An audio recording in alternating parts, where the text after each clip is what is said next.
आपके दिमाग में कुंभ का नाम सुनते ही सिर्फ एक फिल्मी कहानी आती होगी, और वो है कि अक्सर हमारे देश में हिंदी फिल्मों में ये कहानी बताई जाती है कि कुंभ के मेले में दो भाई बिछड़ जाते हैं। अक्सर बहुत सारी फिल्में ऐसे ही शुरू होती हैं। वर्ष 1943 की फिल्म तकदीर, 1954 की फिल्म अधिकार, 1971 में मेला, 1976 की फिल्म दो अनजाने, 1994 में फिल्म अंदाज अपना अपना, 1998 की फिल्म सोल्जर, और ऐसी बहुत सारी फिल्में। ये तो हमने कुछ फिल्मों के नाम आपके सामने रखे हैं जिसमें कुंभ के मेले का जिक्र तो आया, लेकिन हर बार इन फिल्मों में आपको यही बताया गया कि कुंभ का मतलब उस मेले से है जहां बहुत भीड़ भाड़ होती है और अक्सर दो भाई या माँ और बेटे बिछड़ जाते हैं। अब सोचिए, जब हमारी फिल्में आपको कुंभ के बारे में सिर्फ इतनी ही बात बताएंगी तो आपको इसके आध्यात्मिक और वैज्ञानिक महत्व के बारे में पता कैसे चलेगा। कुंभ संस्कृत भाषा का शब्द है जिसका अर्थ होता है कलश। इनमें कलश के मुख को भगवान विष्णु, ऊपरी आकार को रुद्र, आधार को ब्रह्मा, बीच के भाग को समस्त देवियों और अंदर के जल को संपूर्ण सागर का प्रतीक माना जाता है। कुंभ सनातन संस्कृति के आध्यात्मिक समागम का सबसे मूल आधार है, लेकिन इसी के साथ इसका वैज्ञानिक महत्व भी उतना ही अभूतपूर्व है। महाकुंभ हर 12 वर्ष में एक बार उत्तर प्रदेश के प्रयागराज में होता है। 12 वर्ष में एक बार, और ऐसा इसलिए क्योंकि जुपिटर यानी बृहस्पति ग्रह को सूर्य का एक चक्कर लगाने में 12 वर्षों का समय लगता है। यह उसका कारण है। ये परिवर्तन जल और वायु को प्रभावित करते हैं, जिसके परिणाम स्वरूप प्रयागराज के पवित्र शहर में पूरी तरह से एक सकारात्मक वातावरण बनता है। और इस दौरान वहां संगम में महाकुंभ मेले के दौरान स्नान करना और पवित्र गंगा में डुबकी लगाना बहुत पवित्र माना जाता है।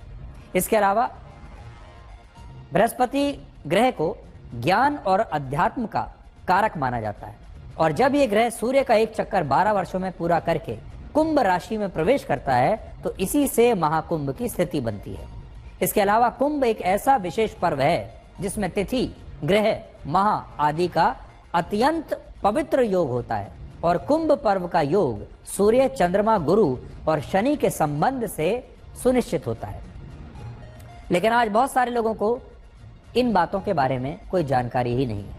हमारे देश में कुंभ मेले का आयोजन वैसे तो 4 वर्षों में एक बार, अर्ध कुंभ का आयोजन 6 वर्षों में एक बार और महाकुंभ का आयोजन 12 वर्षों में एक बार होता है। और ये वो धार्मिक आयोजन है जिसका अध्ययन करने के लिए विदेशों से भी लोग और बड़े बड़े विद्वान भारत आते हैं। अब हम आपको आंकड़ों के जरिए ये बताएंगे कि इस बार का महाकुंभ कितना भव्य और विशाल होने वाला है, देखने लायक होने वाला है। इस महाकुंभ मेले का आयोजन 13 जनवरी से 26 जनवरी के बीच, 26 फरवरी के बीच 45 दिनों के लिए होगा। इनमें 40 करोड़ से ज्यादा श्रद्धालुओं के आने का अनुमान है इसमें, जो अमेरिका की कुल आबादी से भी 6 करोड़ ज्यादा है। यानी पूरे के पूरे अमेरिका देश की पूरी आबादी से भी ज्यादा लोग इस महाकुंभ मेले में आएंगे। प्रयागराज में इस धार्मिक आयोजन के लिए 1.5 लाख टेंट बनाए गए हैं। 12 किलोमीटर के अस्थायी घाट बनाए गए हैं जहां स्नान किया जाएगा। 1800 एकड़ के क्षेत्र में पार्किंग बनाई गई है। 1.5 लाख अस्थायी शौचालय बने हैं। 25,000 कूड़ेदान है। 15,000 सफाई कर्मचारियों को तैनात किया गया है। 69,000 LED लाइट्स लगी हैं। 400 किलोमीटर की अस्थायी सड़कें और पैदल रास्ते बनाए गए हैं, और इनके लिए 2,69,000 एकड़ जमीन पर ऐसी शीट्स लगाई गई हैं जिससे लोगों को चलने में परेशानी ना हो। 30 अस्थायी पुल बनाए गए हैं और 201 सड़कों को चौड़ा किया गया है। भीड़ को कंट्रोल करने के लिए 2600 से ज्यादा कैमरे लगे हैं, और इस बार आर्टिफिशियल इंटेलिजेंस की भी मदद ली जाएगी। और ये महाकुंभ कितना विशाल होने वाला है उसे आप अब हमारी